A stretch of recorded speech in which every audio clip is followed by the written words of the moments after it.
I hope everyone's having a good day. Today we will look into virtualization and why it is important for us. This technology plays a critical role in ethical hacking. We will discuss what virtualization is, how it works, and its relevance for us ethical hackers. By the end of this lecture, you will have a clear understanding of virtualization, its types, and how to choose a right hypervisor for your ethical hacking needs. Well, don't get stressed with such huge words that I'm using right now like hypervisor. It's simple and you will understand it easily throughout the lecture. So what is virtualization? Let's start with the basics, and the basic definition for virtualization is that it is a technology that allows us to create virtual version of physical hardware or software resources. This includes virtual machines, networks, storages, and even operating system. And as per our needs in this course, we will install a virtual operating system in our lab setup. In simple words, or as we can see in this diagram, virtualization enables us to use multiple operating systems or multiple virtual machines on a single physical hardware or a single physical machine. Example, you have a powerful laptop with Windows installed. I hope so everyone have Windows installed.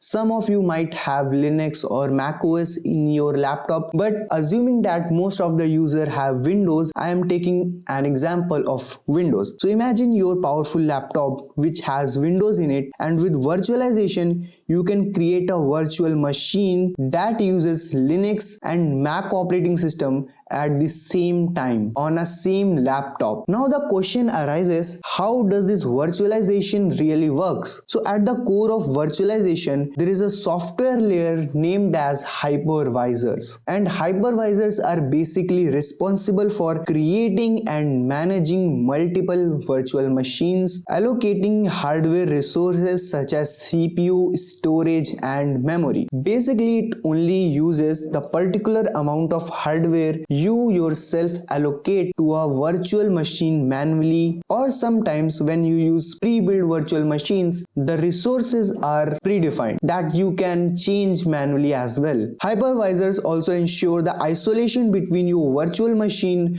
and your host machine. Means whatever happens inside your virtual machine, that won't affect your host machine. Suppose you got some trouble in your virtual machine, have some malicious code running inside your virtual machine, and that's destroying it from inside. But due to isolation, your host machine is 100% secure from whatever happening inside your virtual machine. Now we will look into hypervisors. So what are hypervisors? They are just simple software that is used to run multiple virtual machines on a single system. As we can see in this diagram, there is a single system and there a hypervisor that is managing or creating multiple virtual machines. So hypervisors basically come into two types. First is bare metal and second is hosted hypervisors. And in this course we are going to use hosted hypervisor, but we must know the difference between these two hypervisors and why we are not using this bare metal hypervisor. So first we will learn about bare metal hypervisors. So as you can see in this diagram, that bare metal hypervisor is directly running on hardware or any server, and then it's creating or managing virtual machines. So these type of bare metal hypervisors are generally used at industrial level, and as we are students, we are not at industry level, we are not going to use these bare metal hypervisors which need a separate hardware to run on. There are some examples of bare metal hypervisors such as VMware, ESXi, Hyper-V, Xen, and many more, but we are not going to use this. So what we are going to use? We are going to use a hosted hypervisor. So as you can see in this diagram, there is a hardware that is inside our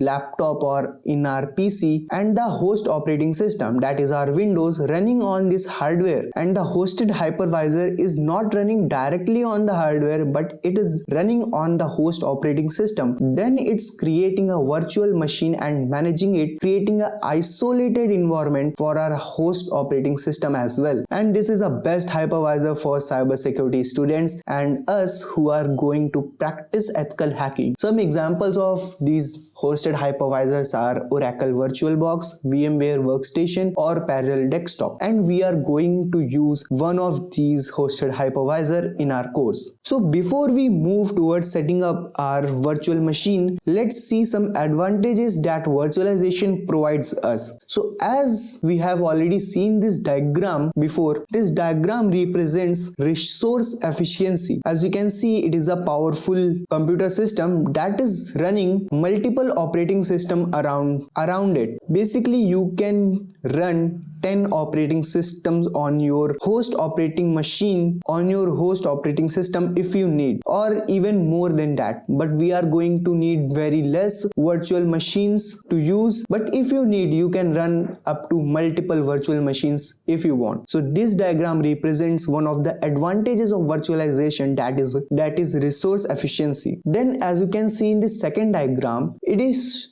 showing that we don't need any additional hardware to run our operating system. So if virtualization didn't existed, we would need a separate laptop or a separate computer system for running a particular operating system or testing anything. But due to virtualization's existence, we don't need any external hardware or any additional hardware to run multiple operating systems. So this defines its cost efficiency. Then comes its flexibility advantage, that it is quick to set up, test and dismantle environment. And what do I mean by dismantling? And why should we even dismantle any virtual machine? Suppose you get into some trouble while practicing hacking, you affect one of the virtual machines by malicious code or malware. You can simply delete that virtual machine without giving a strain on your operating system. And after deleting that virtual machine, that malware or virus would be dismantled with it, and there will be not even a scratch on your host machine. That is isolation. So due to isolation, your host machine will not be affected by